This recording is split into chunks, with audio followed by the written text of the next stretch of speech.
పరారీలో శ్రీరెడ్డి. చాలామందికి ఇది వింటే ఒక వింతగా ఉండొచ్చు. శ్రీరెడ్డి పరారీలో ఉండడం ఏంటి? నిజంగానే పరారీలో ఉంది. తను ఫేస్బుక్ యాక్టివ్లో లేదు, యూట్యూబ్ ఛానల్ కూడా యాక్టివ్లో లేదు. ఎలక్షన్స్ ముందు ఎంత వాగడం అంటే అసలు ఇన్ని బూతులు మనం తిట్టొచ్చా, ఇన్ని బూతులు ఉన్నాయా తెలుగులో అనేది శ్రీరెడ్డి వీడియోలు చూస్తే మనకు తెలుస్తుంది. ఇప్పుడు నిన్న వర్రా రవీందర్ రెడ్డి అరెస్ట్ అయిన తర్వాత తను పేరు చెప్పింది ఫస్ట్ సోషల్ మీడియాలో ఏ పోస్టులు అంటే వీళ్ళు క్రియేట్ చేసిన పోస్టులు ఎక్కడెక్కడ పోతాయి అంటే శ్రీరెడ్డి అఫీషియల్ పేజ్లోకి వెళ్తున్నాయి. శ్రీరెడ్డి కూడా ఇందులో ఇన్వాల్వ్ అయ్యింది. ఎన్ని పోస్టులు అసలు అంటే ఎలక్షన్ రిజల్ట్స్ జూన్ 4th వచ్చిన తర్వాత తను దానికన్నా ముందు ఒక వీడియో చేసింది.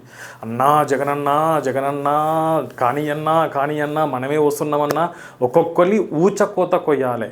పవన్ కళ్యాణ్ గారి పేరు చెప్పి, చంద్రబాబు గారి పేరు చెప్పి ఊచకోత అంటే ఎలా ఉంటుందో మేము చూపిస్తాం అని చెప్పిన శ్రీరెడ్డి ఒక 2 రోజుల ముందు పవన్ కళ్యాణ్ గారికి, వాళ్ళ పిల్లలకి, చంద్రబాబు గారికి, లోకేష్ గారికి, వాళ్ళ ఫ్యామిలీకి, అలాగే అనిత గారికి, హోమ్ మినిస్టర్ అనిత గారికి కూడా సారీ చెప్పారు. సారీ చెప్పిన తర్వాత వర్రా రవీందర్ రెడ్డి దొరకడం పోలీసులకి, అందులో శ్రీరెడ్డి పేరు చెప్పడం, దాని తర్వాత శ్రీరెడ్డి పరారీలో ఉండడం. తన ఛానల్ ఇప్పటికీ శ్రీరెడ్డి ఫేస్బుక్ ఛానల్లో 6.5 మిలియన్ సమ్ ఫాలోవర్స్ ఉన్నారు. యూట్యూబ్ ఛానల్లో కూడా చాలామంది ఉన్నారు. బట్ అది మొత్తం ప్రైవేట్లో ఉన్నాయి. ఇప్పుడు సర్చింగ్లో అసలు శ్రీరెడ్డి ఛానలే లేదు ఫేస్బుక్లో. తను బెంగళూరులో ఉన్నది అన్నట్టుగా కొంతమంది ఫ్రెండ్స్ వీళ్ళు చెప్పేమేంటంటే తను బెంగళూరులో కూడా ఉంది అని చెప్పేసి. అనకాపల్లిలో రీసెంట్గా కేసు కూడా బుక్ అయింది. ఆ కేసు పైన ఇప్పుడు తను అరెస్ట్ చేయడానికి చూస్తున్నారు. అంటే సోషల్ మీడియాలో ఇందులో మెయిన్ వచ్చేసి అంటే పవన్ కళ్యాణ్ పిల్లల కాకుండా భారతి అంటే వాళ్ళు ఇప్పుడు భారతి పిఏ ఎవరైతే వర్రా రవీందర్ ఉన్నారో తను షర్మిల గారి పైన, అలాగే విజయమ్మ గారి పైన కూడా తను చేసింది. అంటే అపోజిషన్ పార్టీసే కాకుండా జనసేన, టీడీపీ కాకుండా వైఎస్ షర్మిల గారి పైన కూడా చాలా వీడియోలు చేసింది. చాలా వల్గర్ లాంగ్వేజ్ యూజ్ చేస్తూ అంటే వాళ్ళు అసలు అంటే వాళ్ళు ఉన్న పార్టీయే వైఎస్ఆర్సీపీ. మళ్ళీ చెప్పేది మా పెద్దాయన అంటాడు. ఆ పెద్దాయన కూతురును కూడా విమర్శిస్తూ వీడియోలు చేసింది. అంటే ఇప్పుడు ఆల్రెడీ వాళ్ళు చెప్పింది కూడా అదే అనుకోండి. వర్రా రవీందర్ రెడ్డి వాళ్ళకి ఇదేం లేదు. వాళ్ళు ప్రొటెక్ట్ అని కూడా కాదు, అసలు అదొక సైకో.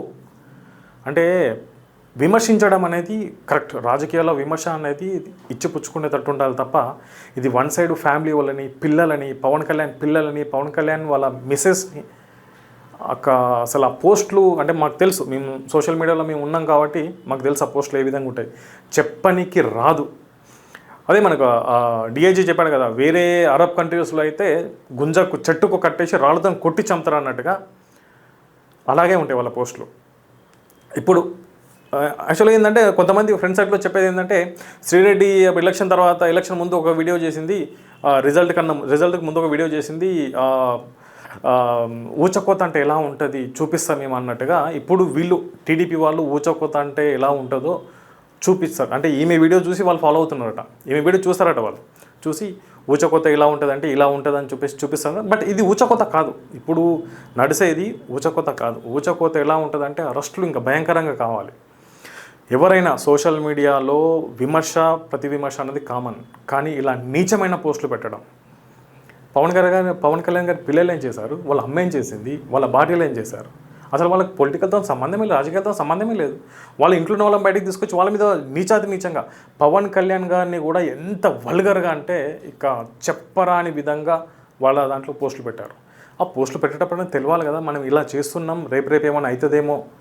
ఒక బ్లైండ్గా కళ్ళు మూసుకొని, కళ్ళు కనిపించకుండా ఆ పోస్టులు పెట్టేది వాళ్ళే, దాని మీకు తిట్టేది వాళ్ళే, మళ్ళీ సారీలు చెప్పేది వాళ్ళే, మమ్మల్ని క్షమించండి అని చెప్పేది వాళ్ళే. ఆమెకి ఏదో ప్రాబ్లం అవుతుందట, అంటే ఫ్యామిలీ ఆమెకే ఉంది, వేరే వాళ్ళకి ఎవరు లేదన్నట్టుగా. తను బెంగళూరులో ఉందని చెప్పేసి అంటున్నారు. మేబీ ఈ రోజు కానీ రేపు కానీ ఖచ్చితంగా శ్రీరెడ్డి అరెస్ట్ అవుతుంది. బట్ ఇప్పుడు మాత్రం పరారీలో ఉంది.